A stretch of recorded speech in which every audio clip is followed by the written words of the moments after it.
Hello, everybody, and welcome to Cage Fighting. Matt Guy here. This is the musical multiverse of madness. Hello. Hello. I thought you were going to open with that, so I'm quite chuffed that I get to do it for once. Me second, which normally means Matt's not here, but since this is the backwards world, Andrew is third. Yeah, I'm here as well. I don't know what to say. It's really weird being like back of the queue. I don't know what I'm doing here. Hello, everybody. Well, we're recording a MusiCast today because Andy has come back from the land of the supersized, and we thought we'd give him a bit of a break and cover something that is very, very close to my heart, and that is music. I'm going to read you some poetry, believe it or not, to kick off the podcast. 21st century writer wrote, "Music is key. It's the way we're set free from all this world is throwing at me. And I'll do what it takes. If I make some mistakes, it's okay, because it's all just the way it should be." Limb Biscuits in the house. that is Fred Durst, and the first line of that literally is what my feelings about music is. Music in 3 minutes can evoke everything that a film has to do in 90. It can make you cry, can make you laugh. It can bring back memories like a time machine. You know, you have your first dance at a wedding, you have your song that you're buried to at your funeral, you fall in love to certain music, and you know it has massive implications on your life. And it's a real passion of mine. And I thought it'd be a good opportunity to give Andy a bit of a break to do the question cast treatment, but for music. So I hope you guys are ready for what I assume are some shoe-in Holly Valance references, because they're definitely coming from Stu in some capacity. Are they? Yeah, I imagine so. But just to kind of get a flavour of where you all are musically, talk to me through your Desert Island discs. So your 3 albums or singles that if you were trapped on a desert island with an unlimited battery on an iPod or what have you, you would keep with you until you were salvaged by the rescue team. Stu, what are you picking as your Desert Island discs? Well, when it was reclassified as albums, this was easy because I just thought of the 3 albums that I've probably listened to most in my entire life. Mm-hmm. So, first one's What's the Story, Morning Glory, Oasis. Mm-hmm. Kind of grew up on that album more than definitely, maybe because there probably weren't that much between them really in terms of release time. But What's the Story, Morning Glory was not just a time machine piece. It kind of defined everything about football, about the clothes, about the era, about the whole time period. And I listened to it. I haven't listened to it for a long time. And then today I listened to it all the way through from start to finish for the first time in years. Again, like what I do with films that I don't want to like kill it off by overuse. Yeah, it's a masterpiece. Every single song on there is a masterpiece. So it speaks for itself. The second one is, I don't know if this is cheating, but it was a released album, and it's Gold by ABBA. Because just banger after banger, as you'd expect. Again, for a different reason though. Growing up, that's what was in the background from mom playing it and stuff. So that's the kind of music that was around the house. I mean, that from her side, and then you had things like Slade and Thin Lizzy and stuff from Dad and Gloria Estefan. But I'm not putting Gloria Estefan on this list. ABBA and Oasis, for me, very much chalk and cheese. No, kind of nothing similar whatsoever, but equally as important. And the third one has been mentioned quite a lot in the last few weeks on here. Thriller, Michael Jackson, perfect album. How can you get so many singles from an album, and then they'll all be as good as that? And I don't care, and it not be like a best of or a singles collection. It's mad, isn't it? Exactly what I was going to say. And I don't care what happened afterwards. Don't care. That album is perfection. So them 3 on repeat, you could die happy. Happy days. I like it. I think it's funny you should say that about Oasis and ABBA. Now, obviously, ABBA weren't glam rock, but but Oasis take so much influence from like 70s glam rock. It's funny because I don't think they're as far apart as people probably realise. Like musically, yes, but like stylistically, from influences, I think Oasis are probably a little closer to that than you realise because they were massively influenced by T-Rex and Mark Bolan, for example. Mm-hmm. But yeah. Noel even came out and said how much of a massive fan of ABBA he was, saying like the fact that they wrote their songbook basically by using an English rhyming dictionary and made pop perfection through it. So I do genuinely believe that Oasis were influenced directly by ABBA as well, even though you may not necessarily hear it in the sounds that they put out there. Absolutely. What about you, Andy? What 3 albums are you taking with you to your secluded island? So I've gone with like the 3 ages of Gillard, pretty much. So it's like the music that has made me into the person that I am now. I've also started with Oasis, but I went right back to the start with Definitely Maybe. I think this was the album that really got me into music in a more generic, wider sense. Like I'd always listened to music growing up. My mom would always play like old Motown hits and stuff like that, but Oasis felt like it was the first band that got me to sound a little bit wanky there. So like I said, 11, 12-year-old listening to that album, I thought it was absolutely brilliant. It was just eye-opening, mind-blowing excellence on this record.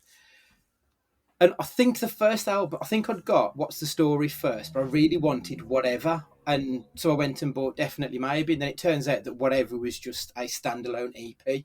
So it wasn't actually on any album. But I'm really glad that I went back and got it. And I think when you listen to Definitely Maybe, it opens with Rock and Roll Star and closes with Married with Children. So it opens with this really big, ballsy, blustery, everyone look at me, I'm going to rule the world, and ends with this comedic little throwaway song. And the rest of the album just takes you through this whole gamut of emotions. So you got your Live Forever, which is about childhood friendships and the importance of them throughout your life. You've got Slide Away, which is probably one of the greatest rock and roll love songs ever written. And then, of course, Oasis then led me on to the Beatles, which led me to Bob Dylan, Bowie, the Stones, Elvis, Slade, T-Rex. So I feel like Oasis was the band, and Definitely Maybe was the album that unlocked my love of more than just whatever my mom would play or whatever was on the radio. So it was when I got to discover my own musical tastes, I think, there. You know, with Whatever, did you ever have the Japanese version that they sold in Mike Lloyd's? I don't think so. I have got the single over there somewhere, but I don't think I had the Japanese version, no. Yeah, it had Listen Up on there. It was six track EP. Mm-hmm. And Listen Up is number 4. And no one ever talks about that song. Listen Up's an absolute belter. Yeah. I think that's on Stop the Clocks. Yeah, but I think it's also on Don't Look Back in Anger. I think it might be one of the Don't Look Back in Anger B-sides. So, like, I've got all of the singles of Oasis. They're the one band who it's like I will buy everything that I can of theirs. And like if the lights were on in my bedroom, you'd probably be able to see the massive poster I've got signed by all of them from when I saw them in 2005. Like that, they're my band. Didn't realise you were so passionate about them. Yeah. The second album though is The Strokes' Is This It? Oh my god, that is a masterpiece. It really is. Like I remember when it came out, and rock music has always really been there. It's always been about guitar-driven music for me, I think. But The Strokes felt like that was something new and fresh at a time where music felt like it was starting to stultify a little bit, the early 2000s. They weren't really doing much for me. And then this new wave of the bands came out. So you had The Strokes, you had the White Stripes, the Hives. Any band that was prefixed with the, basically, was ruling the airwaves. And the band that was on top of it all for me was The Strokes. And I feel like stylistically, that's probably where I've become who I am. So that leather jacket wearing, skinny jean wearing Andy was born in the notes of Is This It? That's where I've come from pretty much. The only thing missing now is I no longer have the long mullet hair that they would have had back then. And that's what led me to the legendary Wolverhampton nightclub Blast Off. So I wouldn't have got there and then discovered all this other wealth of music and come out the other side of it, and then ended up going to all the festivals and doing all that. So I feel like The Strokes is the soundtrack to my young manhood, so to speak. And of course, because it's New York, it then also opens up stuff like the Ramones, the Buzzcocks. Say then you're into punk, so you've got the Sex Pistols. So yeah, Strokes is this it would be my second one. And my third one is Blink 182, Enema of the State. And it makes me feel like such a basic bitch to pick Enema of the State because it's not the best of their albums, and they've got better before and they've got better afterwards. But that's the one album that I feel that really hit at the right time. They showed you that music can be fun. It doesn't have to be about the portentousness of the human condition like some music can. And there's nothing wrong with that, don't get me wrong. But it was nice to just have one that was just, you could have songs about dick jokes or fucking a dog. Like, it was just ridiculousness. And it was nice to have that playful side, which then led me into a love of musical comedy. So Bo Burnham, David O'Doherty, Bill Bailey, Tim Minchin, huge fan of Tim Minchin. And then Tim Minchin's the one who led me into Ben Folds, who led me into Billy Joel, which is why I was in New York last week to see Billy Joel. So I feel like in a roundabout way, Blink 182 started the train to where I am literally this past week. Amazing. Well, for me, it's three similar-ish, but similar not in albums. The first one would be Panic Prevention by Jamie T, which is his debut album. Panic Prevention, it hit a sweet spot for me in between. I was never into pop punk. I was never into emo music, really, when I was growing up. I was never really into the Foo Fighters or like softer rock, quote unquote. But I was really into happy-go-lucky indie, and I was really into heavy metal, and I was not into anything in between. And Jamie T just hit that sweet spot in between rapping like nu metal, but indie with indie guitars and a more pop music. With then the mix of it almost veering into hip hop as well. And his first album is just it's not a concept album, but it's about his struggle with panic attacks and everything else. And it's just a, when you talk about time machines and you talk about something that takes you back in time, God, I'll put that album on, and all I think about is going to blast off or going to festivals and stuff like that, and just not having any of the stress of like being an adult, essentially. And that's what that album does for me. It's a proper time machine piece. The second album for me would be Parallel Lines by Blondie. Massive love of Blondie and Debbie Harry, and you know, we've talked about before when we've done, I think, our arty question on previous question cast episodes about bands that kind of changed their sounds, chameleons, I think it was the question. And Blondie did that. You know, they went initially from like punk rock to more disco and dance. But Parallel Lines, not to the level of Thriller, but it is a hits machine. If you look at the songs that were released off Parallel Lines, it's a perfect pop album that's got its own quirkiness and its own mix that takes it out of being pop digestible, like easily digestible or throwaway and disposable. It's just a cracker, and it's one of those things. If I could have gone back to any moment in time musically and seen it live, it would have been Parallel Lines. So I would love to have been in that world during, you know, the early days of Blondie. The third album, and by no means do I think this is any kind of musical masterpiece, is Significant Other by Limp Bizkit. It's, when you talk about Enema of the State and having fun with music, that's my Significant Other. It's silly, it's stupid, but Limp Bizkit know exactly what they are. They've never pretended to be anything other than this band. You know, their latest album is called Still Sucks. Limp Bizkit Still Sucks. Do you know what I mean? Like, they know exactly what they are, and that album for me was the gateway to nu metal. And nu metal being my favourite genre, it's always top of my Spotify at the end of the year list. It just gives me happy, warm, fuzzy memories. And Limp Bizkit, that album does exactly that for me. And you know, music is very much about the emotions it gives you. I know that's a pretty wanky thing to say, but it does. And Limp Bizkit brings back really fond memories. So like, I've got tickets to go see them in September, I think it is. I don't think I've been this excited about anything in absolutely ages. Like, I'm going to be like a proper screaming little girl like the Beatles. It's going to be amazing. I sent you that picture when I was away last week. Yeah. And there was the poster up where it was electronic artwork for the Limp Bizkit tour, and they're playing Madison Square Garden. Mm-hmm. Like, we're 20-something years on from their heyday, and they're still a big enough band to be playing Madison Square Garden, for crying out loud. I was genuinely stunned to see that. Yeah, they are. They've got this.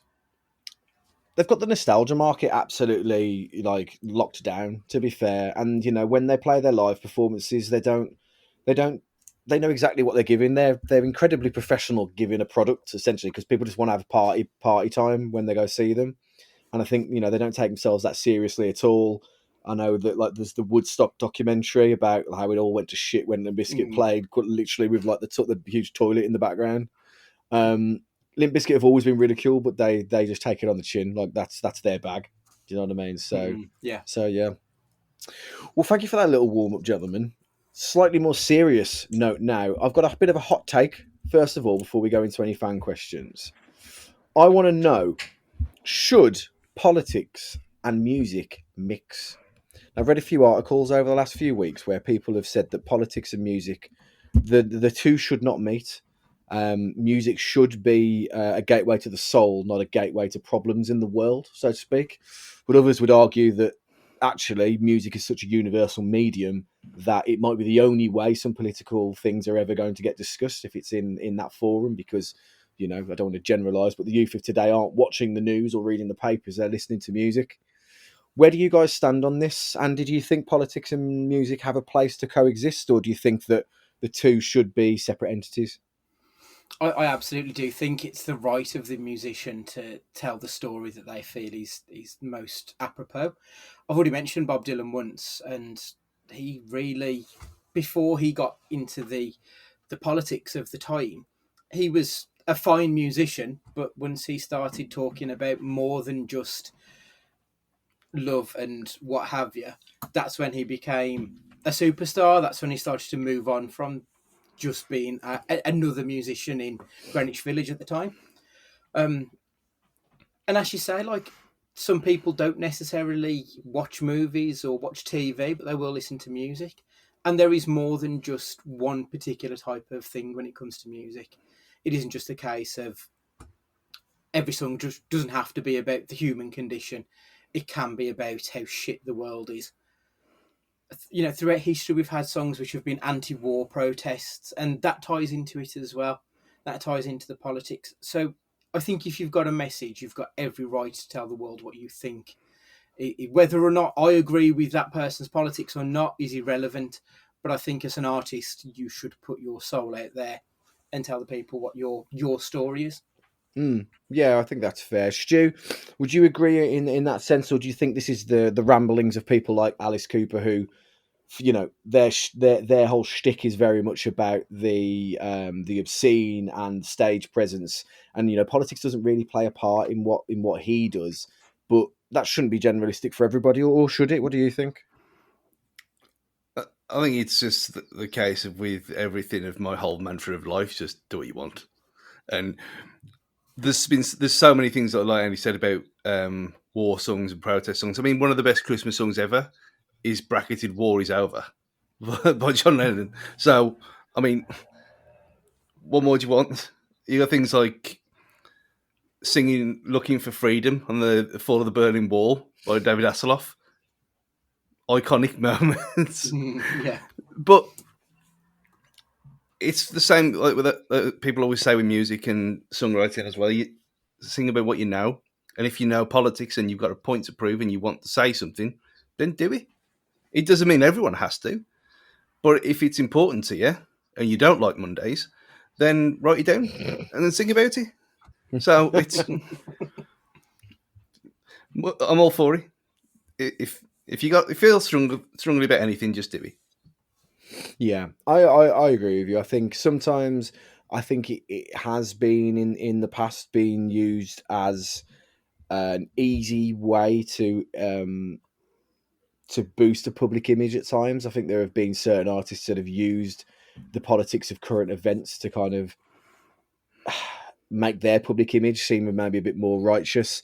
And I don't agree with it in that sense. Like, I don't think you can start becoming a political musician overnight and all of a sudden, you know what I mean? Like, we think we've seen it when all those celebrities were singing during the pandemic. Do you know what I mean? Yeah. I know that wasn't necessarily political, but we do have these moments where it does seem a little out of more out of selfishness than selflessness, if that makes any sense. But they just made themselves look like. I was going to say, I think as well, the other thing is that politicians have used musicians to their own advantage as well. Oh, yeah. So, turnabout's fair play. Mm-hmm. Fair, absolutely. Okay, then. So we're going to listen, or I say we're going to listen. We're going to do some fan questions now. Our faithful listeners have tweeted in some questions, so I'm going to fire some musical-related questions to you. David Evans, someone has gone back in time and released the Batman in the late 90s. Who would sing the classic late 90s main song for the film, and what would the single be called, Stu? Oh, well, wouldn't you just have Nirvana? If he's talking about the new one. I don't. You probably would, actually, wouldn't you? They could do, yeah. They could keep.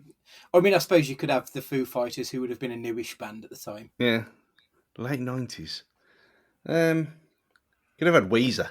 That'd be a laugh. I think it gives off a very different kind of tone to the film if you have Weezer. It's only as bad as Hold Me, Thrill Me, Kiss Me, Kill Me, Eat. So, God, yeah. Embrace the era. So, yeah, there you go, Weezer. Andy, who are you giving this this absolute? It's a huge honour to get the Batman song. I mean, no one's beaten Seal, but that's by the by. Yeah. So but for Pattinson's Batman, which late 90s band are you using? Like one of my favourite songs of the late 90s is Pulp, This Is Hardcore, which I think would probably fit with the Batman, that sort of dark and dirty and dingy song. So actually, I'd probably have Pulp doing This Is Hardcore as the song for the Batman, if they're doing a late 90s version of it. Yeah, it's a shame it wasn't set because it wouldn't make any sense. But I could just see 80s by Killing Joke. I don't know if you've heard that one. Just like it would literally, I could just see like when Gotham's in wreck and ruin, just that song blaring in the background from some random like gangster during the rebuild. Tara wants to know: is there a musician that you used to hate but now love, or vice versa? I don't know if it's because of the allegations, but that's now Marilyn Manson for me. Like he's gone from like being the bastion of saving rock music, not saving rock music, but in all of Columbine and everything else, and he was kind of the face of that and everything. So now he's like just a pervy old man called Brian. Like, do you know what I mean? Like that would probably be for me. What about you two? I don't think there's anyone who I've gone like a complete 180 on. I mean, there's bands who I've liked their first single or two and then just cannot listen to them. Like The Killers, I quite liked Mr. Brightside, but after that, you quickly realise they're just all style, no substance, dog shit. Franz Ferdinand, Kaiser Chiefs, Coldplay, Nickelback.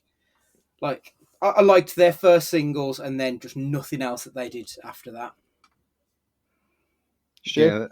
Yeah, that's pretty much the whole kind of blast off era, that everything that we listened to then was good and then everything after was shit. That's kind of what you're saying. I think some of them are like the stereotype, the dictionary definition of indie landfill. Yeah, it's like background noise. Mine would be, well, I suppose it counts. Well, I didn't appreciate how good they were at the time because it wasn't cool to do so. And that was Take That. Because some of them, for what they are, Take That at brilliant. But you say that in the 90s, you would have been beat like a seal, like you said earlier. Could they have be down as one of the biggest renaissance? They've had one of the biggest renaissances of any, like, at least British band. Like when they came back, they like stayed back. I Want You Back for Good. Is that Take That? I hope it is. It is. Because when they came back, they stayed back and they did it without Robbie as well. So it was, they like had, I don't know if they were number ones, but they had like a string of singles that were just constantly at the top of the charts. I'm sure Patience was number one. Mm. And Yeah, that one that from a really good run. The Mark Owen one. the Smile. one from, yeah. There's one on the Morrison's advert. Shine, is it? Oh, Shine. That's the one. Yeah. Yeah, they had an excellent second run. Rule the World as well. Yeah. It's not very often that bands get that second run, especially like 10 years later. And I wouldn't have thought many boy bands would get the plaudits for it as well, because boy bands generally get dismissed as being fluff, whether they're great or not. They're just boy bands, so you just put them all onto the same landfill as everyone else. Where would take that for you in the pantheon of the boy band, Stu? Are they up there, or are you kind of like, Blue for Life or Five, or where are you on this? Well, nothing beats the Five Megamix. I mean, let's be honest. Andy at Goldie's wedding was dropping some shapes, even if he's going to shake his head and not admit it now. Everyone knows the words to all them songs in that Megamix, even if they don't want to admit it to themselves or think they don't. It's just great. It's like when you're born knowing the words to Mr. Brightside. It's just the rules of the land. But take that at the Kings easily. I think you take that, and then you've probably got Five and Boyzone, kind of edgy, and then the good guys. They're kind of different ends of the spectrum, but yeah, Big Boss Land. Take that. The thing is, like, I don't think there's ever been like a genre of artists that's ever been so high in terms of its success, but then has drops to such shit so quickly as the 90s boy band, the early 2000 boy bands, because now all they do up and down the country are turn on Christmas lights and like do like guest appearances on like Bongo Bingo or like things of that nature, like piss up events like that are in like like the Hangar in Wolverhampton, like events like that, or they'll like your friend Kemp who host a 80s night or something like that. Like they really died on its arse, the boy band, didn't it? I think it very much a product of its time. I think you wouldn't. Well, you wouldn't get that now. You got them the Korean guys. That's probably the closest that you're going to get to that now. But even that, they're not that young, are they? I don't know. I've got no idea. I've never heard a single thing by them. I'm not sure BTS, who you're referring to. I think is it BTS? That's the ones, yeah. Yeah. I've heard the odd little bits. But when I was in New York last week, there's this shop, and it was Katie's sister is really into this BTS stuff. So I was in this shop last week looking at this stuff to buy for Katie to give to her sister. You would be stunned how much crap they had in there. Just an unreal amount of nonsense dedicated to them. Just the one whole wall full of it. These massive toys and teddies and everything. It is as big as Take That were back then. I don't think it would even come close to how big BTS are worldwide now. Really? I've never even heard of them. Yeah. I mean, there's a definite risk of this being an old man shouting at cloud podcast, to be honest. But I've never heard of these guys, so I might have to, see what the. Or is it like J-pop, or is it actual just normal music? It's K-pop. So it's Korean pop music. Oh, okay. It's got a bit of a rockier edge to it. It's okay, but it's not really my cup of tea. Okay, fair enough. Moving on then. So, Andrew Wright, has there ever been a song that you have loved or hated but changed your opinion on once you knew what the song was intended to be about? For example, people say There She Goes Again by the Lars is allegedly about heroin. So is there a song that you can think of that, you changed your mind on once you knew about the source material? Andy, do you have anything? Yeah, the first one that sprang to my mind was a song called Sexy Sadie by the Beatles. And it's the song is Sexy Sadie, and it's about this woman who has broke their heart, basically, and just been a bitch to them. And then I found out that actually the song was originally Maharishi, and it was about the Maharishi when they went to India and how he screwed them out of thousands, if not millions, of pounds. And I wouldn't say it destroyed my feelings towards the song, but it did sort of lessen the impact of it somewhat. Mm. But I think that it did teach me the lesson that just because that's what they wrote it about doesn't necessarily mean that's what it has to mean to me. It still has the meanings that I attribute to it. They're still there, even though they may not be what it was intended to originally. Mm-hmm. Stu, you always knew what turning Japanese was, so is there anything else that you can think of? I'm just trying to find who it was by. Sweat, and that song In a circle. Yeah, in a circle. That's the one. Yeah, I used to hum along to that all innocently, not knowing what it was about, what it's about. And you can't really do that in front of your parents, can you? And at family weddings. So that's one that came to mind straight away. It's funny. That's like that. There's an episode of Arrested Development when they're singing "Skyrocket." Is it "Skyrockets at Night" or "Star Rockets at Night"? Afternoon Delight. Afternoon Delight. Yeah. Then they look at each other. It's like the uncle and his niece. They're singing it to each other. Then they just look at each other. Then they realise, oh, it's good to be fair. Mine would have been "Say It Ain't So" by Weezer. I just had like not listening to the lyrics at all, just kind of like enjoying the tune and just like bobbing along to it, thinking it's dead disposable. And then like I listened to the excellent 60 song that explained the 90s, does a deep dive on it, and it's all about like his dad leaving him and being an alcoholic and stuff. And I'm just like, fuck, wait till like it's probably like change for the worse, really, because now I can't like enjoy it for the pure frivolity of it. Now it's a sad song about like someone's like pouring their heart out. But I think that's Weezer in a nutshell. That is. I will not go turn the lights on, carry me home. The clues are kind of there in plain sight. Which one's it? I think are we talking about the same song? That's Blink. That is shit. Yeah, that's what I'm thinking. I'm thinking things. Yeah, I think that was another one that I'm thinking of, and that's got dodgy references as well. Oh, is it? See, this is the thing. Like when you start like pulling back the curtain and all these songs that you loved in your youth that you just pissed up to at blast off. When you like then listen to it back, you think, oh my god, what was I dancing to? People must have thought I was alright. Like heartless bastard. And finally, Matt Cunnington, who would provide the soundtrack to the movie of your life? Can have a movie composer, pop artiste, whoever you want. Stu, who's providing the soundtrack to your life? Lin-Manuel Miranda, straight away. He can do everything. He gets different types of music, so it's perfect. Okay, interesting. Andy? I want Nathaniel Rateliff from the Night Sweats. Like big, brashy brass with a Motown meets indie sensibility to it.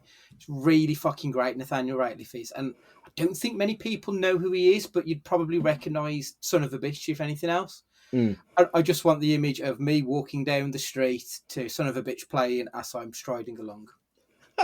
You got to steal my thunder there because I was just gonna like leave it with Big Pimpin' by Jay-Z and move on. Nice. But it'll probably end up being the Rakes. I don't think the Rakes ever really made it anywhere near the level of kind of indie darlings as they would have liked. But the Rakes, they were excellent at just singing and making music about the absolute mundanity of just being alive in England. And sometimes that's just how I feel. So I think that'd be a good option for me, to be honest. I got to see the Rakes at Leeds Festival, and the lead singer was sick. I think he had mumps, if I remember correct. So the lead guitarist was doing vocals, and then just throughout the set, he would bring on a different mate from a different band. So then, like, we had Russell from Block Party, Kelly from Block Party, and Donny Tourette from Towers of London. Christ. They all came on and did different songs with them. And I was never that big of a Rakes fan. And then when I saw them live and doing that with everyone else, I was like, actually, this is one of the best gigs I've seen. Such a really good, fun show. I had that twice, believe it or not. So Korn, Jonathan Davis couldn't sing for Korn. So they had like members of Skin Dread and Slipknot and all sorts came on stage, and Devil Driver and that. And then Metallica, Lars Ulrich couldn't drum once at Download, and then they had like loads of drummers from other bands come on. And I suppose like he was just absolutely mad. It was like, this is an absolute once in a lifetime thing. I'm never going to see this again. So it did feel special to be in that moment with that, to be fair. Well, thank you very much, everybody, as always, for your questions, especially on a musical flavour. If we ever do this again in the future, maybe we'll do games cast or something like that. I'm sure we'll get some interesting ones as well. So thank you very much for that. So we'll move on to our questions. I have done the questions this week because I want to get down to the nitty gritty about some of the important things, such as TV theme tunes. But the first question I want to know: if you could take an album, put it into a machine, spin it round, spin it round, spin it round, and make an antidepressant out of it, which album would you choose, Stuart? I mean, this is the one that I spent so long thinking about this, which way to go. My first thought, of course, was Gold again by Spandau Ballet. But there's things like Through the Barricades on there, which kind of ruins it all. And that's not funny in the slightest. So you can't have that. So what I settled on was, well, it was a tragedy and it wasn't the last thing on my mind. And it's Step One by Steps. Because it's fucking class. You look at this track list. Tragedy, Say You'll Be Mine. One for Sorrow. Last thing on my mind. 5, 6, 7, 8. Stay With Me. Not so good. Love's Got a Hold on My Heart. After the Lover's Gone. Heartbeat. Deeper Shade of Blue. Better the Devil You Know. Every single one of them. Stock Aitken Waterman-esque brilliance. You put that on, you can't not smile. Look at your little face. Look how happy you are. Just to the mention of it. Well, I mean, and You do asked you have for anything to add on that? You asked for antidepressants, and that's what that is. I just don't know what to say to it, Matt. I think this is the kind of antidepressant that hasn't passed medical trials. Yeah. Steps were the absolute worst of that particular genre of Euro trash Britpop that was about in the mid to late 90s. Just terrible. Stu, where did you lie then on when bands like Hearsay came around to try and steal the thunder of Steps? Were you into that at the time? They were just a bit shit, though, are they? That's the problem with Hearsay. I mean, One True Voice. I mean, you didn't really get much of a choice there, to be honest. That whole Pop Stars, The Rivals was a bit shit. So there's a few. I mean, obviously, S Club 7 were bring it all back and all that kind of thing. Great for what they are, but Steps were the epitome of it all. And they knew exactly what they were. And that's what I said before when I was up in Sheffield with my girlfriend at the time. I went to one of her friend's house, and his name was Bambi. And he had Steps dolls. He had them in. He hadn't opened them as well. They were like new in box, like Star Wars figures of all of them. Like he's walking up the stairs, you got H on the wall. Fucking hell. It's as gay as you can possibly get, but it's brilliant. So I don't care. Answer me this then, Stu. Have you ever voted on the X Factor or Pop Idol? Have you ever spent your hard-earned money and voted for an act? I've voted on the app. As soon as app voting came up, I voted on the app every week. We got like religiously. I've obviously spent money voting for Eurovision, as we all know, and as we will all do in a few weeks' time. You know what? I've got something to say about that, actually. I didn't realise, and obviously you can listen to the songs beforehand because there's all qualification. Don't do it. Don't cheat. But I haven't, because I was horrified to see that there's like a Eurovision 2022 playlist on Spotify. Yeah. I was horrified by that because that was all the enjoyment I had last year, and I've been looking forward to Eurovision for absolutely ages. So I had a really good time with it last year, and I thought the excitement is not hearing the songs until they're for the first time and then commenting on them and going, "Oh God, this is shit. This is," or "This is great. This is," or you know what I mean. So I was horrified. I can't believe the world would do that to each other. Because you have the semi-final week as well. That's what started it all. So then you get all warmed up with all the whole nonsense of it all for a whole week, and it's not. You're right. Seeing the mentalness of it all on that night, on the Saturday night. Thankfully, we haven't got a game that ruins it either, so we can just fully enjoy it, not miss it with anything else. And if you stay radio silent and then just go into it with an open mind and a blank page, That's the best way to do Eurovision. On top of probably a few gallon worth of beer as well. But It helps. yeah, that's the It best helps. way. It's usually the weekend after my birthday, so is it the 21st of May this year? I think it's the 11th. I think it's the day before Norwich. Oh, right. I thought it was usually after the season had finished. So that's No, actually before my birthday then, if it's that. we've had it a few times when it's been. That's the We've had 14th. it a few times, like the community.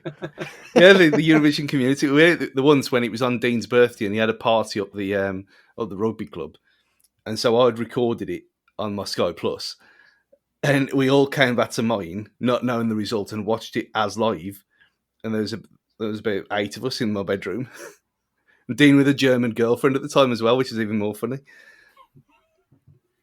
But, yeah. Andy, what about yourself in terms of an antidepressant? What album are you choosing?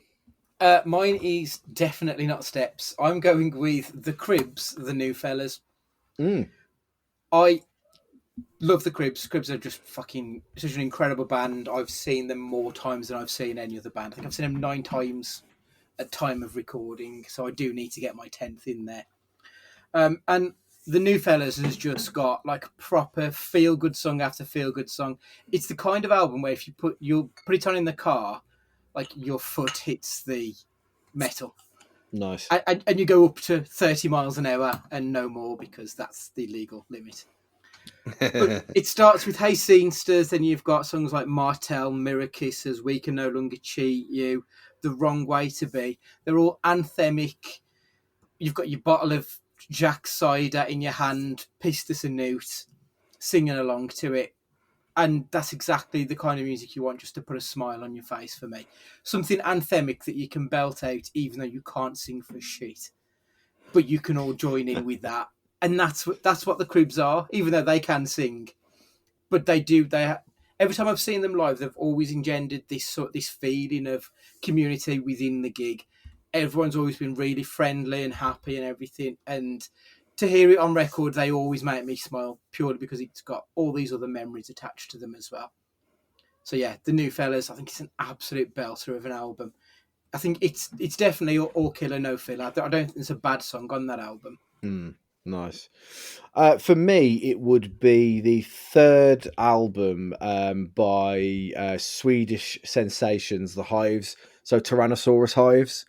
It's a sub 30-minute album, so it's not a long album by any stretch of the imagination, but it is just an absolute punch in the face of fast punk, indie, fun rock and roll music. It's not an adrenaline rush because it's not like heavy or anything like that, but it's just blaster after blaster after blaster.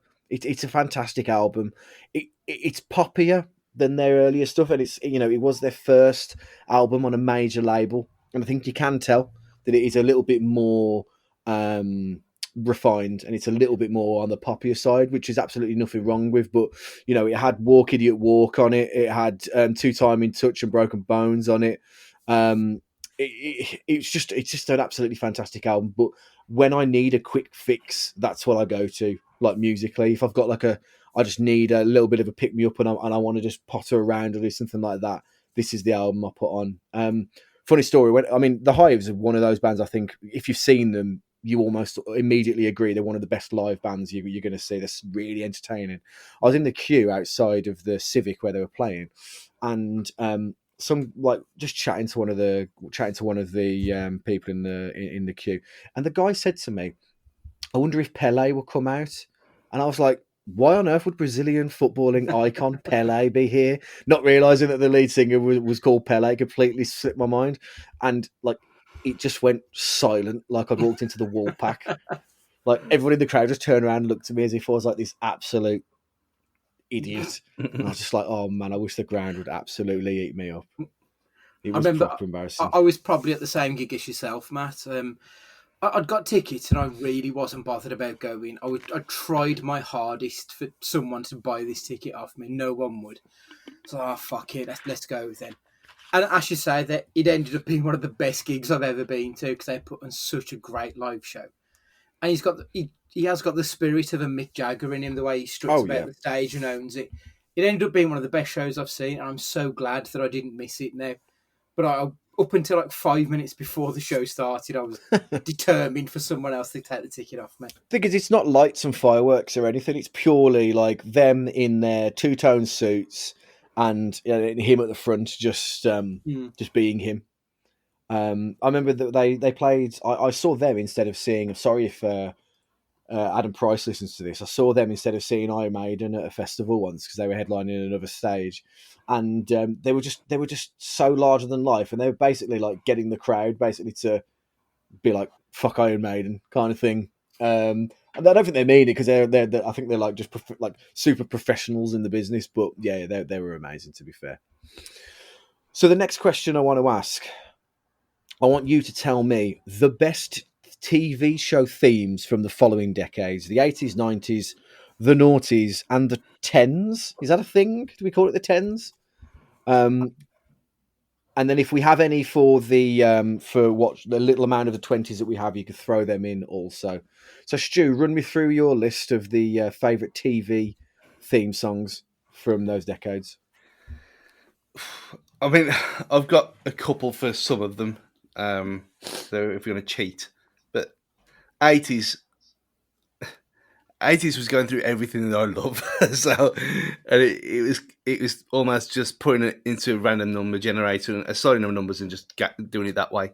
But in the end, the same way I did with the Desert Island Disc thing, the one that I've listened to the most, probably Magnum PI. Why Magnum PI? What does it mean to you, Magnum PI? It means over the top 80s-ness. It means Tom Selleck. It means mustaches, Ferraris, and just total 80s nonsense. That's what it means to me. And that's what when you say 80s, that's what I think of 80s. And there's a kind of running theme with this list of mine. So, and I think that doesn't stop with the 90s being Baywatch either. Which that doesn't surprise me at all, to be honest. You know, I was talking to Judah about this, and I said to him, well, it's on Amazon Prime. You can watch them all remastered. It doesn't mean they're good. It means that you can watch them in 1080p now, but it's still there. And that theme tune, and when we used to go to the, when it wasn't Reflex, when it went to whatever it came after Reflex, I can't remember. Pop World. Was it Pop World? I'm sure there was another name between, whatever. When those opening few beats of Baywatch come on, everyone's lost their fucking mind every single time. Because you just know what's coming. And obviously then it was remixed later again, and re-released, and it did well again. So it was between that and Gladiators, but yeah, Baywatch wins. Naughty's, again, that this 10 years, it was like that era where let's not have theme tunes anymore. Let's cut them out. Yeah, you're right. I thought I lost, and I thought, well, that's just a noise. That's it. So I thought an animal had stumbled into the recording space there for a second. Firefly, which I thought Andy might have, but on first time I'm taking it. The Firefly theme tune, which is perfectly sets the scene for what's going to come in the next 42 minutes. And that show is ridiculously good. 2010s, which I was amazed that this was even that late. And The Walking Dead came out in 2010. I was convinced it was before then. It was between that and Game of Thrones. But Walking Dead wins just because of its longevity, and it's instantly recognizable again straight away from the very start.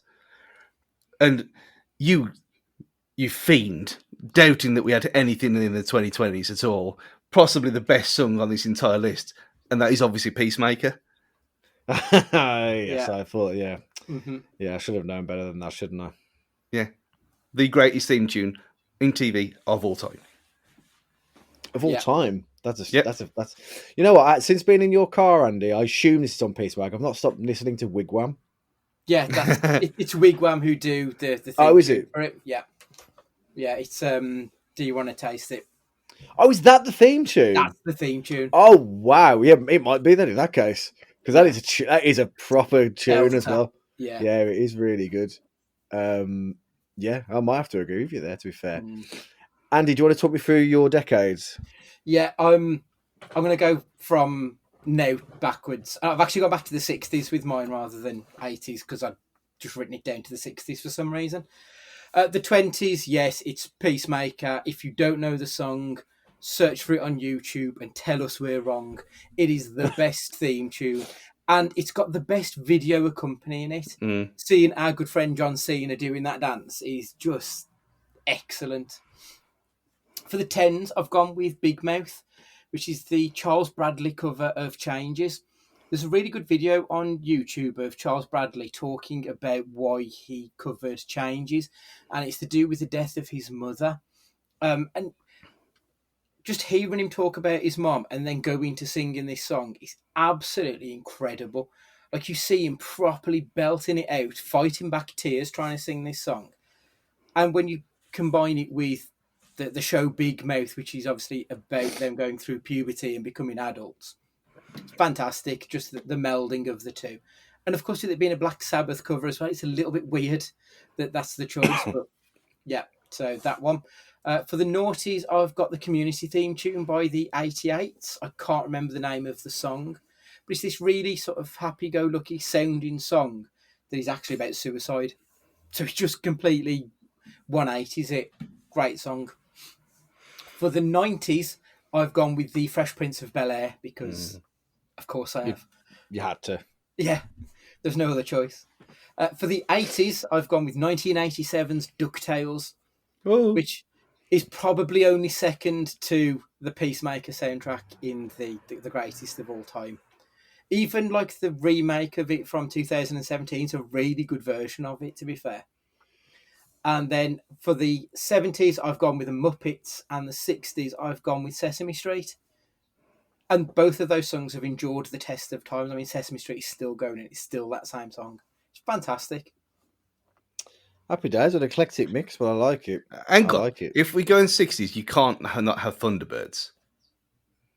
I've never really been that into the Jerry Anderson marionette stuff.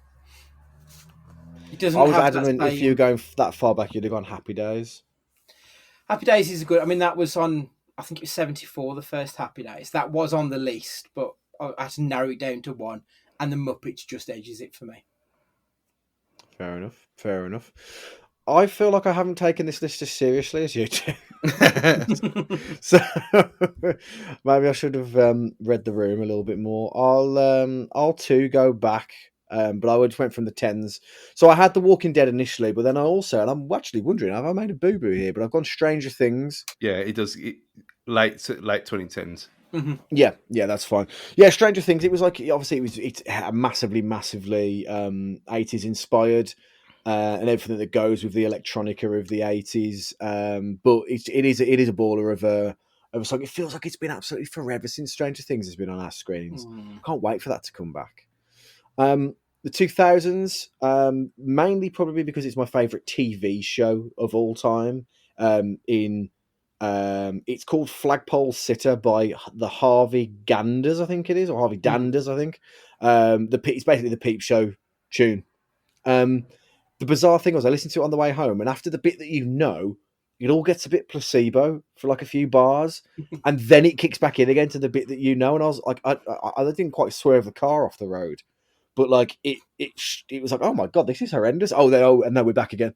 So like it was, I love that song though, and it just every time like an episode would end of Peep Show, you'd add that drum bit, it would go like the it went like that. And then I'd just be singing the song like the end of every episode. Absolutely loved it. And then we hit the 90s, where all the problems started for my list. Because I had my favourite song is "Keeping Up Appearances." Because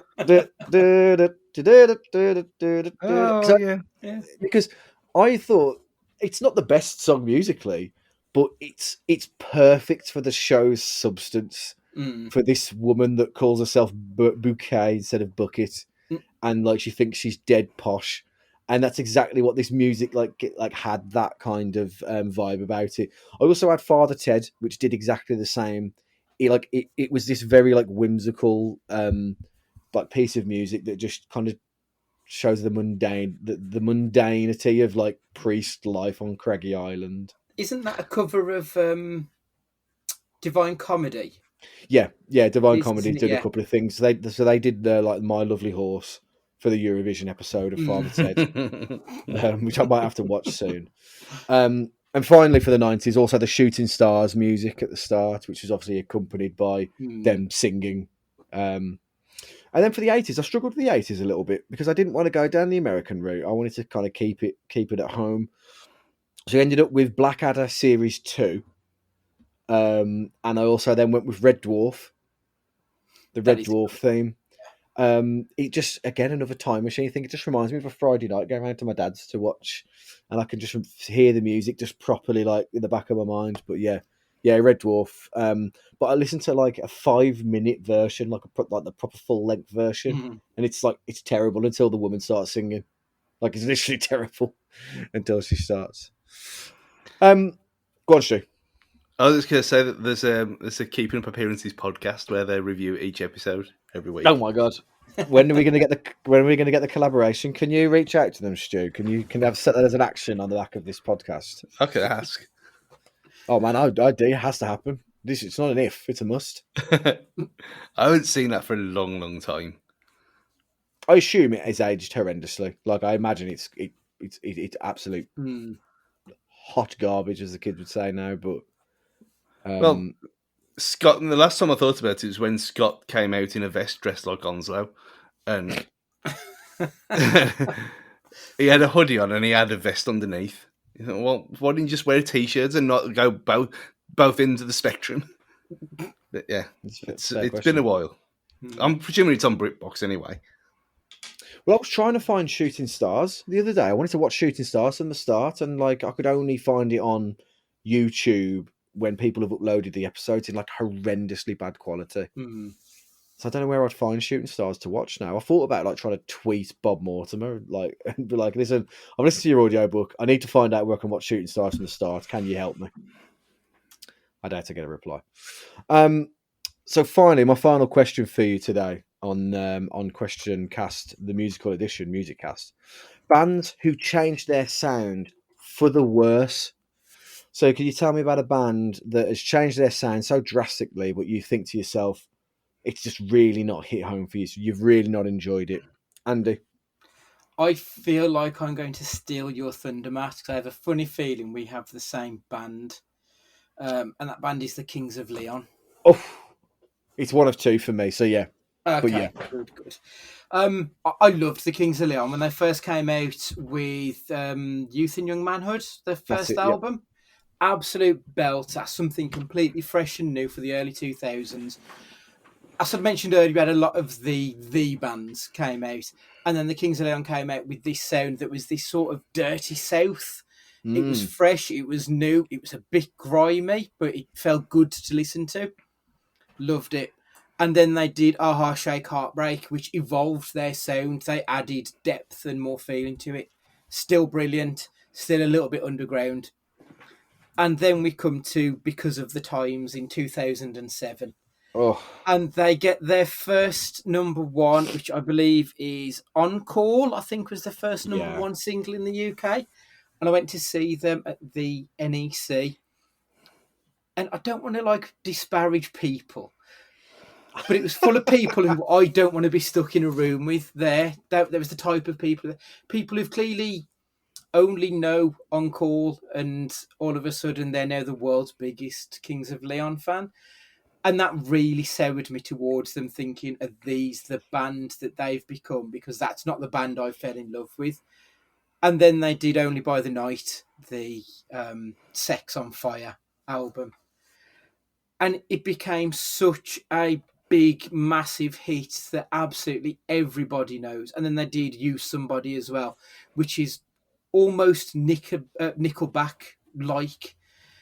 they just sort of appealed to the masses at this point, and they lost all of their indie credibility. They lost everything about them that made them special by just becoming a run of the mill U2 type band almost. Yeah, they went from southern garage rock to stadium rock, like in one album.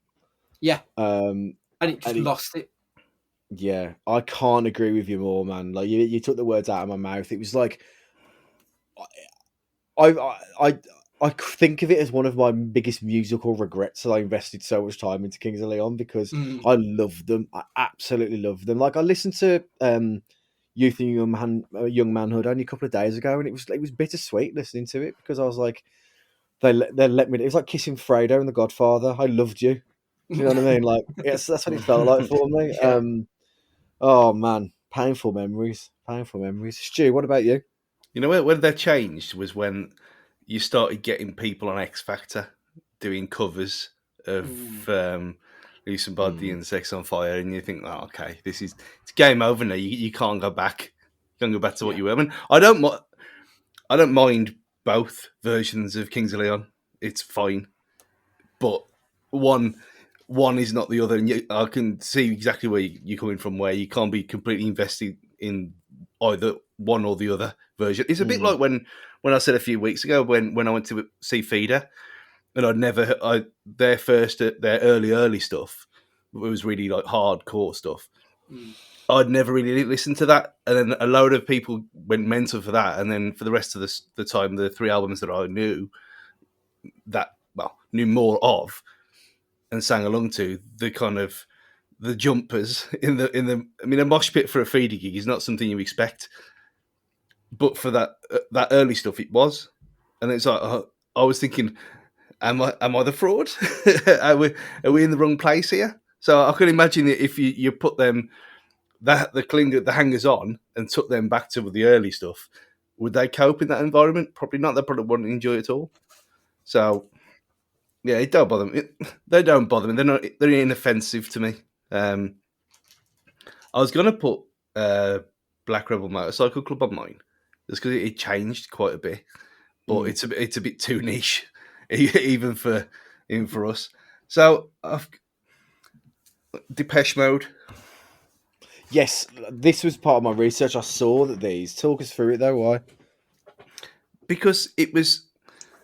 I only knew Depeche Mode from me loving the 80s and the electro pop and all that kind of stuff, and obviously just can't get enough, which everyone in the world knows. You go from that to then they disappeared for a bit and come back with a song that was then covered by Marilyn fucking Manson, and it sounds almost exactly the same. When Personal Jesus by Depeche Mode, it's nothing like it, and I hated it. I hated it because it's not them. And you think, why? Why have they've gone down this kind of I couldn't it's electro rock, maybe, if that's even a thing. It just didn't sound anywhere near the same band at all. And I thought, well, it's all well and good reinventing yourself, and like we said about the Bee Gees and stuff a few weeks ago. But it seemed like going from one extreme to the other, and I don't like that the newer stuff at all. The early '80s, the Camp '80s stuff, 100% bring it on. But it's just I couldn't think of anyone else that was such a swing, and that for me, not my bag. Hmm. No, fair. Absolutely fair. It's pretty much spot on what I've read. To be fair, that. Mine for me would be Bring Me the Horizon. Now, Bring Me the Horizon. If you're into more traditional, quote unquote, traditional music, Radio One music, that kind of stuff, nothing wrong with it. That's your bag. That's your bag. You'll probably know some Bring Me the Horizon stuff. Um, they are, they've collaborated now with like a number of different artists. They're very Radio One friendly. But there was a time where Bring Me the Horizon would have any TikTok user, or any kind of person that's into Radio One pop music, in absolute terror and hysterics because they were the screamiest, nastiest, heavy music that your parents would go, I can't believe you listen to that shit. It's just noise music. And now they're Coldplay. They're electronic Coldplay, even more so than Coldplay. Um, they're just absolute chalk and cheese of the band that they used to be. Like there's absolutely they used to be all screaming, and it's all clean vocals, it's all pop, it's all electro synth and everything now. I've never known a turnaround of a band like it. Now they released a couple of albums that the turn was happening. You could feel it, and those are good albums. One of their songs, "Follow You," is going to be mine and Sam's first dance song. But that says everything, doesn't it? Really, it was going. How can you have a first dance song from a band that, one of the lines in their song is, "I say you're a cunt." How can any band that has that on a Radio 1, like, do you know what I mean? Like they're on Radio 1 now. It's just a huge turnaround, and I really don't like it. It's just not my bag at all. And I know, again, old man shouting at a cloud thing. It's just that it's so popular, it's rancid for me now, unfortunately, and that's where I stand on them. I thought you may have mentioned No Doubt, or No Doubt and Gwen Stefani, because they were sort of like early ska punkish sounding, and then she now just seems to do songs that are very much for the masses, and it does nothing for me. That I think if No Doubt had continued and went in that vein, I would have. But I think when it went to Gwen Stefani, it's kind of like talking, except I like both of them. When David Albarn went from Blur to Gorillaz, but I just like both, so it's just one of them. Stu, what were you about to say? Sorry. No, I was going to say, we No Doubt it. I mean, it changed with Don't Speak, didn't it? That was the crossover, wasn't it? For I remember that being that Rotten Apple being in the video, it being on the CD UK. I mean, who is this? CD UK. Yeah. I mean, the real answer, except the fact that I like it, is Metallica, because they've changed styles so many times and alienated their audience so many times. And like people have got into Metallica at different stages of their change, and like can't stand like an album at a time. They'll only like an album at a time. So when they went from like pure thrash with like Ride the Lightning, then they ended up with like the Black Album, which was just kind of just hard rock to metal. You had Master of Puppets, which was again a different kind of flavor. But then out of nowhere, they just go to like Western, like country music, with Load and Reload, which was like completely out of nowhere. Like nobody, it was the most bizarre change. And I like those albums. I stand by the fact that if any other bands had released Load and Reload, they'd be considered classics. But because it was Metallica, people really turned off from it. And then in 2003, they brought out Saint Anger, which was just one of the most bizarre albums. And if you've watched the documentary Some Kind of Monster, you can see why like that album is considered it's Marmite if there ever is one. So Metallica have changed their styles so many times, and it's not always been a swing and a hit. It's been a swing and a miss at times. I know, Andy, you're not that keen on Metallica. It's very stock music for you, I think, isn't it? It's never really done it, and it almost sounds like it's wrestling entrance music. And I know for some, like Sandman used to come out of it, and it's always felt, I should say, stock music. It's never really got me by the balls like I want rock music to. It's music for me. That stuff is. I think Metallica fall into that category, unfortunately. Well, fortunately for them, because again, Some Kind of Monster. If you've not seen it, you should watch it. It's great. When they bring their new bassist in, they show you the conversations about his contract, and they talk money. And you think, a band don't talk money. Come on, that's not the real thing. But they go, yeah, we're going to offer you £1 million down payment, and then we're going to pay you this a year, and you're going to be entitled to this. And you see it. You see them tell him that when they like signs to join Metallica. He signs a contract to join Metallica. It's bizarre. They're a company as well as a band. You know what I mean? They're not just a band. They're a... Go on. Do you think they, like hardcore Coldplay fans, put Coldplay in this list? 100%, man. You know, like when Yellow came out, it was incredible. That song, I loved that first Coldplay album. Yeah, same. And the second I thought was decent as well. But yeah, sorry, Stu. You go from that, and now it is very much. It's X Factor semi-final closing stages kind of music, and like the Christmas lights and all that kind of thing. They do seem very different. It's the U2ification of music, isn't it? Well, like When pop. you look at U2 through like the 80s and even into the early mid 90s, it was kind of rocky, and then they know how to make money now, so then they just do more of that shit. When And was pop? I'm sure that was they about just 90s. pump out Drek now. U2. U2 pop studio album. 97. Which is later than I thought it was. But yeah, that's when they realise that they can make money out of doing this. And that's when they feel like they lost any sort of legitimacy that they may have had up until that point. And isn't it funny, back to one of our earlier questions in this episode, when you talk about pop and politics or music and politics, Coldplay and bloody U2, it all goes full circle. But there we go.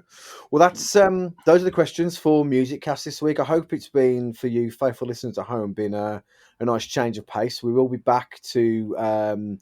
are we doing a little bonus thing? We might be. I'm not sure if we've agreed it yet with our next episode. But there's a few things on the horizon that Stu, I'm sure, is looking forward to a little bit more than Andy in Morbius coming out. I've heard there's like this ongoing joke I keep hearing about people saying that it's going to make like over $1 billion in its first week, and people have like gone mad for it on the internet. I don't know if that like it's an actual thing or not. I doubt it very much. Yeah, it doesn't look fantastic, does it? But if you haven't already, please make sure you follow us on Twitter at Cage Fighting Pod, on Instagram as well. Make sure you like and subscribe to us and ring the little bell notification so you can hear first when we release new episodes. It really would be appreciated. It'd be great if you could leave us a review as well, because it would help us with our search on the algorithms. There might be some lonely person out there that requires 3 bald men from Wolverhampton to be in their ears. You never know. But for this week, Andy, if you'd like to say goodbye. Take care. Stay safe. Tra. Stu, if you'd like to say goodbye. Don't look back in anger. Tra. And from me, remember, party on, dudes.